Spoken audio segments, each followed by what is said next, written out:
Ladies and gentlemen, good afternoon. It's a genuine privilege to be with you today. The spirit of the 20 minutes that we have together is about me sharing with you some of the things that I've learned about leadership along the way. This will probably feel like quite a different session to some of the other more technical discussions that you'll have had over the course of the conference. But what I hope to do is share some of what I've learned practicing leadership. I spent 30 years at one of the world's largest banks, started out as a graduate trainee and left as the chief executive. I spent 4 years working as a public servant for the government, building a new niche investment bank for them here in the UK.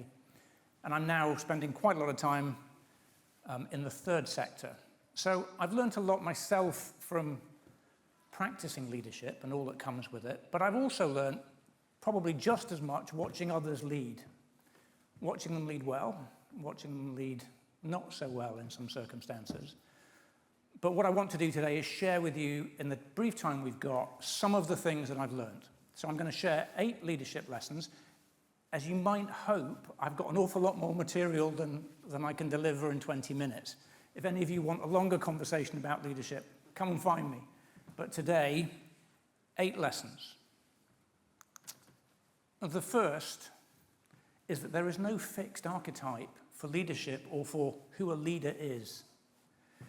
I get to speak to school kids, to undergrads, postgrads, and people at all stages of their professional life. And one constant frustration for me is to find me speaking to a room of clearly very talented people, many of whom decide, well, yeah, I'm not cut out for leadership. Well, you might decide that you don't want to get in the arena and be a leader, but everybody has the potential to develop the skills and the attributes and the muscles you need to be a leader, right? We are all very incomplete, but we can do something about that. And we do have to start to dismantle some of these myths and archetypes about who a leader is. The first half of my career, the strong man was the leader in nearly every circumstance. And if you just reflect now on how that's working for the world, you quickly realize that strongman leadership is probably found wanting. The leader isn't always the loudest person in the room or the most confident person in the room. The leader doesn't have to be the tallest, the fastest, the best looking, the best dressed. Leadership has an awful lot of nuance to it. My career has lasted 37 years. For most of the time, most of the rooms that I've been in, I'm typically the quietest person in the room. But I keep getting invited to lead it. So there's no excuse. This session is for everybody in the room. You might not yet have progressed to a significant leadership position, but you've all got the potential to do it should you choose to. Lesson 2. There's only 2 ways to lead people. It's a gross oversimplification, but it works. In my experience, there's really only 2 ways to lead other human beings. The first, let's call it positive leadership, sees you stand on a stage in front of the people that you're leading, and you inspire them. You inspire them with a vision of where you want to go and the journey that they will enjoy if they choose to follow you. You set out a vision, and that vision, combined with your own personal attributes as a leader, becomes an invitation to others to choose to follow you. Positive leadership extends an invitation to people for them to choose to follow you. And if you do choose to lead this way, and you happen to look behind at your followership, you should see something a little bit like this. You should see a lot of very happy, engaged, confident people with positive energy. Okay? And this is the way that I hope you're all leading now or aspiring to lead. There's another way to lead, and this happens in this industry quite a lot. And the other way to lead, the negative leadership style, recognizes that as a leader, you have instruments of power and control over other human beings. You will do what I want you to do, or I will hurt you. I will pay you less. I will hamper your career prospects. I will make life difficult for you in the office. I will prefer others over you.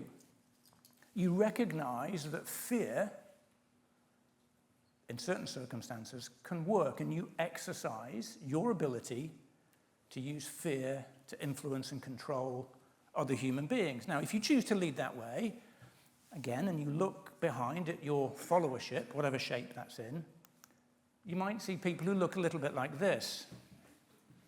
If that's what you see when you turn around, you're clearly, in my view, you're doing it wrong. However, I have to acknowledge a very inconvenient truth, which is in the short term, both leadership methods can work. It's true that you can, if you decide to exercise your instruments of power and control and you choose fear as your method, in the short term, you can get people to do quite a lot pretty quickly. That is an inconvenient truth, but I can also assure you that in the long run, this method fails, always, always. We can go back through history, if you like, political history. Regimes based on fear always fail. They also do in the corporate world. Sometimes takes a while, but they also do in the corporate world. And you don't have to look very far to see recent past examples. So that's lesson 2, only 2 ways to lead people. I hope you know which one you're aspiring to follow. Lesson 3, a leadership journey is rarely, or in fact, it's never a straight line. Very early in my career, one of the world's leading bankers of his time, Sir John Bond, had a conversation with me in which he said, John, you have to remember, your career is going to be like a game of snakes and ladders. There'll be periods where you hit the ladder and you accelerate very quickly, and it's enjoyable and it seems easy.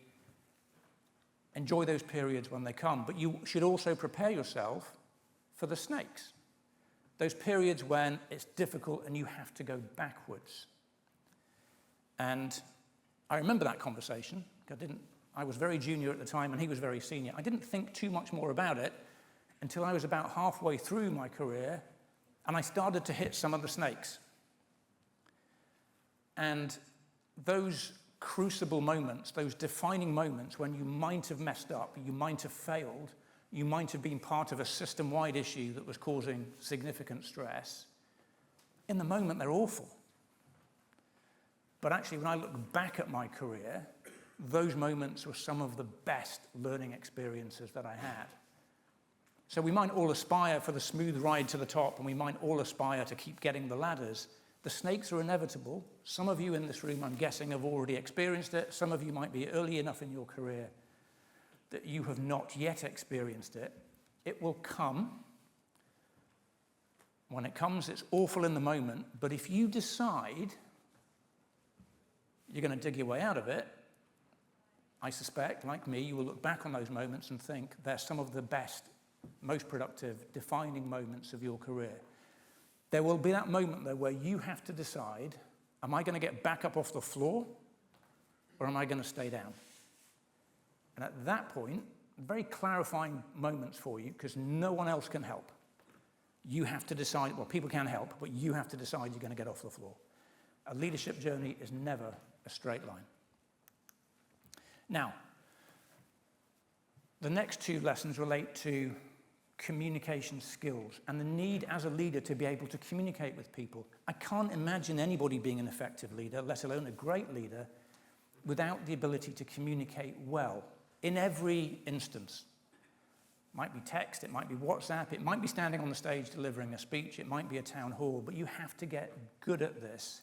And the first message here is, please, please, please keep in mind the power of stories. Remember the power of stories. Now, in my career, I have delivered thousands of PowerPoint slides. It must be thousands, right?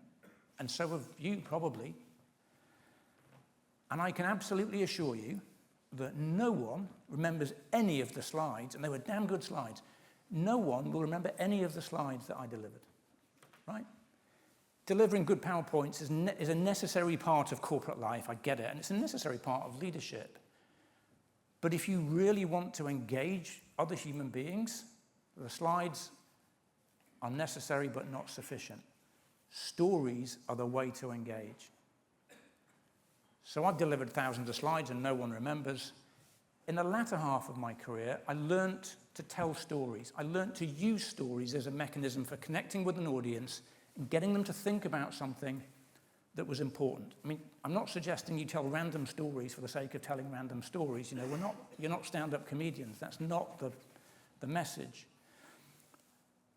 But if you want to get inside people's hearts as well as their head, if you want them to remember a message, don't forget the power of stories.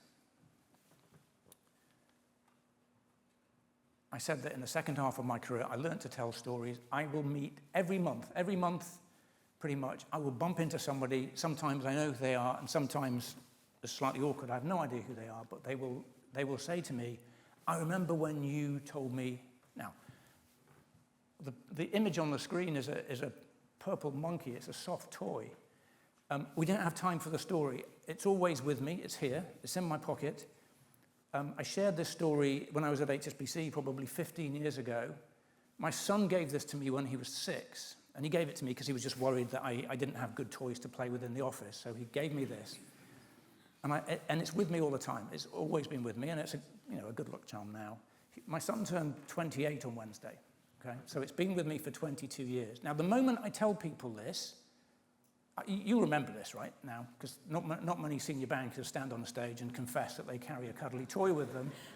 And actually, it probably needs to go to the laundry, frankly. It's been there 22 years. But once you share something like that, people will remember, okay? So first thing is power of stories. Please don't forget. It's the best way to engage other human beings.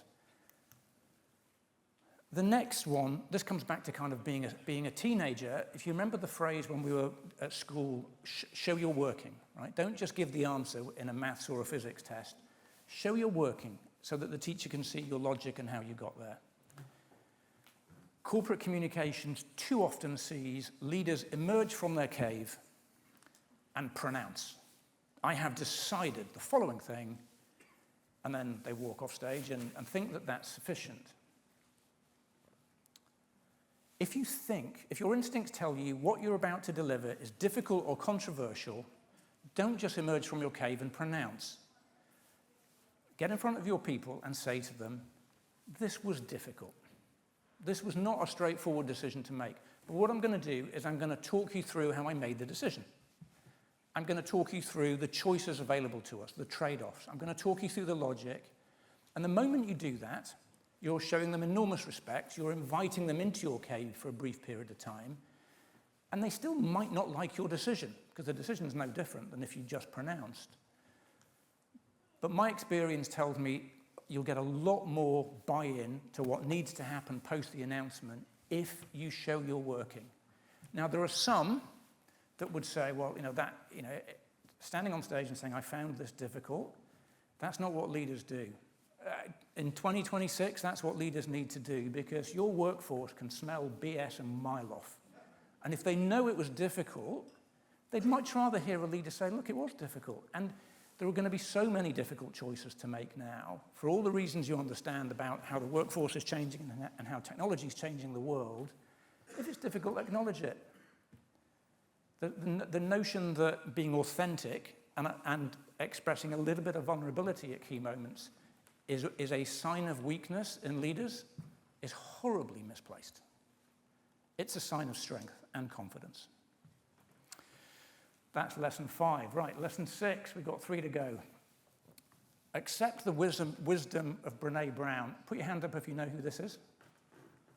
Brené Brown, okay. Some of you, if you haven't discovered Brené Brown, I would encourage you to find out who this lady is. She is a scientist, a social science researcher. She's from America. She's written loads of books, many of which are relevant to the business world. And she's a brilliant communicator as well. So you can find her TED Talks, and you can find her, I think she's got some Netflix documentaries as well. There's one particular, and I like a lot of her work, but there's one particular piece of advice I would give to everybody who is on their own leadership journey or practicing leadership, and it's this. If as a leader you are in the arena, suffering the slings and arrows, everything that comes with being a leader, getting knocked down and having to get up again, if you are in the arena leading, I would encourage you all to make a conscious decision not to take feedback from anyone in the cheap seats. Okay? And this is more important today than it was 10 years ago or even 5 years ago, because we're in a world where you can be overwhelmed with feedback and information. Now, I'm not saying don't take feedback. Of course you have to take feedback. But be clear in your mind whose opinion matters to you. Be thoughtful about it. Now, people who've been in the arena before you, struggling with the same issues, sure, you should probably accept feedback from them. Peers who are also competing with you, take feedback from them if they're prepared to give it. But people in the cheap seats, people who might comment anonymously or get into the social media dribble, I would encourage you all to just decide that is white noise. It doesn't exist. Okay?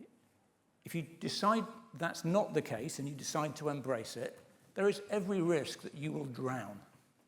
Okay? So I encourage you to read more of what Brené Brown says. But on this particular instance, don't take feedback from people in the cheap seats. Lesson 7. As leaders, you do not get to define your legacy. Okay? I would hope that you have clear aspirations for what your legacy will be. I hope that you've got a sense for what it is you want to leave behind, the kind of culture you want to leave behind, the impact on human beings that you want to have, the reputation that you would like others to share once you've stepped away. So it's absolutely within your right, and indeed I'd encourage you to aspire to a legacy and to be thoughtful about it. But the key point is that you do not get to decide what your legacy is. That's decided by the people you led. The moment you step out of the arena, others will decide what sits on that page. They will write your legacy. You can name as many buildings as you want, and you can erect as many statues as you want. I mean, to think about it, you can erect a statue in your trading floor or at the entrance to your building, and the day after you've left, all your old colleagues, the people that you led, are going to walk past it. If you've led them well, they will probably give the statue a bit of a nod and mutter something about gratitude and be polite. And if you haven't led them well, goodness knows what they're going to mutter under their breath as they walk past. You don't get to define your legacy. There are lots of people on the political stage right now who are trying to do that, and it makes me laugh. Because the moment they're gone, the moment they lose their instruments of power, others will decide actually what gets written on their page. And the final lesson for today. Leadership's such a privilege, right? Those of you who are parents, and kind of you've already understood the responsibility that comes with having responsibility for another human being. This is a different perspective on it, but if in the corporate workplace you are given responsibility for other human beings, it's an enormous privilege. And I hope as you progress through your own leadership journeys, you enjoy that privilege. Every time your leadership mantle expands, I hope you celebrate that. But I also really hope that you wear the burden of responsibility that comes with leading other human beings. I hope you wear that and it feels a little heavy on your shoulders at times, because whilst it's an enormous privilege, it's a big responsibility. Your most profound responsibility as a leader, it's not about hitting your numbers, you'll deal with that. Your most profound responsibility as a leader is to create the best possible environment for the people that you lead so they can be at their best. Your most profound responsibility is to create an environment so that the people you lead can be at their best. If you can do that, your legacy will be secure, your business will thrive, and you will enjoy leadership as much as I have. I wish you all the very best. Thank you.